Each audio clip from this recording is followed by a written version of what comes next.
So yeah, the rumors are true. This is basically Die Hard 6, but instead of an old, white, bald dude, you get a muscular, middle-aged, bald Samoan dude. Yippee-ki-yay, motherfucker!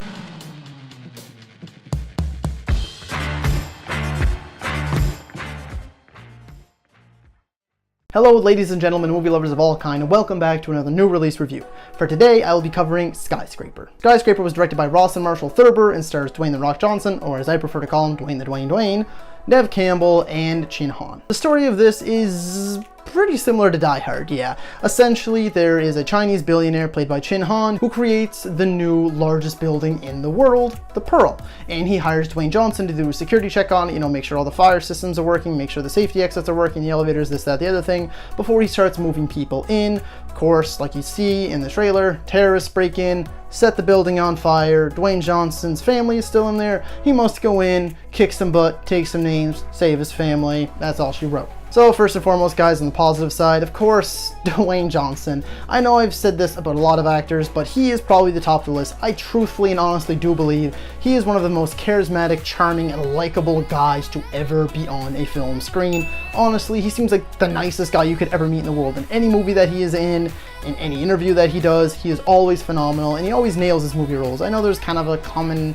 occurrence that it seems like he always plays the same character, but regardless, to me, I enjoyed every time, honestly. In this movie, he's a great action hero, he's a great father, and he's a great husband. And actually tied with him too is Neve Campbell, because Neve Campbell, you'll probably most likely know her from the Scream movies. That's where I know her from, and that's pretty much her claim to fame. So it was really nice to see her step out of that and kind of do something new, do something creative. It's an action movie, right? Something she's not normally used to, and starring along probably the biggest actor in Hollywood right now, Dwayne Johnson. Being his leading lady is probably pretty big shoes to fill. She does a great job, actually. Next to the fact that I find before they actually got to the in the skyscraper type of stuff, the whole setup before the building actually gets set on fire was actually pretty enjoyable. I was pretty invested in everything that went on for that whole basically first half of the movie, and I was thinking, hey, when this stuff starts to go down, maybe this will be a pretty enjoyable movie. So the setup was actually really well done, and it had me, it really did. It had me hooked, and I was ready to see more. And the middle ground, of course, guys, not positive, not negative, something that just should be addressed. This movie is PG-13. Not such a horrible thing, actually. Point is, guys, a lot of people were quick to bash this movie for being PG-13 if it was trying to be a true Die Hard kind of knockoff, or like this generation's Die Hard. But honestly, guys, the PG-13 isn't really a bad thing. There aren't even really that many deaths in this movie, or instances where an F-bomb would be appropriate to make this movie really worth being R-rated.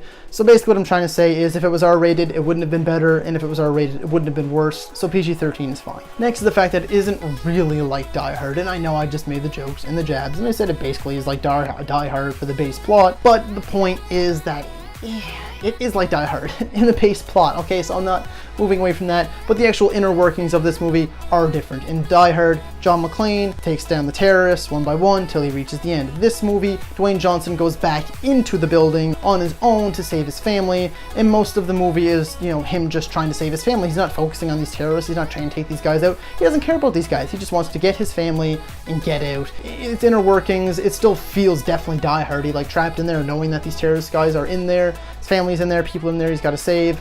Yeah, so it kind of does feel like Die Hard with the building on fire at its base, but the inner workings are slightly different. Now for the negatives. Long list. Let's get to it. First and foremost, garbage villain. Really, really garbage villain. There are a couple of villains in this movie. They're all garbage. None of them are good. Their dialogue is poor. They're super unimaginative. Their motives are garbage. They're barely on screen. They're just kind of there. They're just the typical terrorist shtick. The movie's totally uninventive. There are much better Die Hard knockoffs out there that at least change something or another. This is basically just Die Hard where the building's on fire and it's Dwayne Johnson. And, he doesn't kill as many people or drop as many F-bombs. They made it PG-13 to try to make some more money. You've seen everything in here before in Die Hard and done better in other Die Hard knockoffs. Next to the final action sequence, to me it felt weird, unnecessary, and clunky. It felt like they just this certain event happens because that's the only way that the characters wouldn't die, because honestly the way the scene started off, I was like, yeah, these guys would have been dead in 2 seconds if this was reality. This thing happens to set up the actual final action sequence. It totally felt like it just so we'd be like, oh, so that's how they didn't just die there. This movie spoils pretty much everything in its trailer. That is something that's been going on in Hollywood for the last number of years, and it's super frustrating. Hollywood, stop spoiling the shit in the trailers! I'm so sick and tired of having so many things spoiled in these trailers. There are so many moments in this movie that could have been so intense, that could have been really good and actually elevated this movie quite a bit, but I was not invested at all because I already knew the end of that scene because it is literally shown in the trailer. Now that we've calmed down a little bit, the fact that, no, we're gonna get amped right back up. There's so many corny, stupid things in this movie. Just so many roll your eye moments. I can't count how many times I was like, ugh, or oh my god. I wish there was a wall next to me. I wish I was sitting next to the wall so I could just turn and repeatedly bash my head off the wall, because that would have been more enjoyable than some of the parts in these movies. And that leads me to my next point too, that there are so many coincidences in this movies. I hate the just stupid last second coincidences in these movies. People are trying to run away and then all of a sudden, oh, this works now, or something falls at the exact moment where nobody gets killed or hurt, but now they're split up, or some people are talking about something, then someone gets a phone call off to the side, which is the answer to exactly what they're talking about. Wow, what a coincidence. Yeah, there are about 110 million of those in this movie. I hate that stuff. One or two, fine, it happens. Honestly, coincidences happen all the time. But when you put this many, it's just lazy writing and it's annoying. And the fact that this movie is just really unbelievable. Honestly, you've seen the trailer, that jump, I'm putting a rest to it right now. That jump couldn't have been made. That was totally unbelievable. Dwayne Johnson climbs that crane in the trailer to get to that jump in literally a minute. And I'm not talking about a minute in the movie. I'm talking about this guy just beasts his way up and then he still has the energy to make that jump and do everything else that he does in this movie. Doesn't make sense. And next is this movie's use of duct tape. I like duct tape just as much as any other guy. And I love the saying, actually, where if it can't be fixed by duct tape, then you're not using enough duct tape. That's fine. This movie's use of duct tape, what the hell were they thinking? I never want to see duct tape in a movie again. I get it, okay, you know, he's cut, whatever, he puts some gauze there, duct tapes around it, ain't got no band-aids, that's fine. But when you're using duct tape to stick to the outside of a building, need I say more? And just the fact that overall this movie is super forgettable. It's not horrible to watch the first time, honestly. I enjoyed myself. I feel like you go and see this movie.